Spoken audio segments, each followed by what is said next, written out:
من بعد 4 سنين ديال السكات خرج المدرب الفرنسي دي شامب بتصريح قبل الماتش المصيري ديال ربع نهائي مونديال 2026 في الندوة الصحفية اللي دارت في ميريكان، وبطلب من الصحفيين اللي جبدوا ليه الذكريات ديال دومي فينال قطر 2022 اللي جمع المنتخب الفرنسي بالمنتخب المغربي.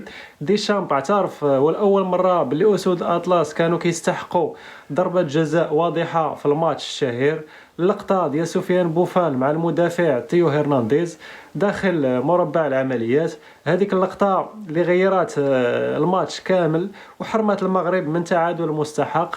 ديشامب علق بذكاء وقال باللي الأخطاء التحكيمية كاينه، ولكن الاخطاء الحقيقيه كيديروها اللعابه ماشي التحكيم. وبخصوص اللقطه ديال بوفال قال باختصار باللي كاع الماتشات فيهم نقاش وكان ممكن تحسب بيلانتي، ولكن حيت ما تحسباتش ما يمكنش نرجعوا بالزمن اللور. اعتراف جا معطل بزاف، ولكن كيبين باللي التاريخ ما كينساش والدراري تظلموا في هذاك النهار.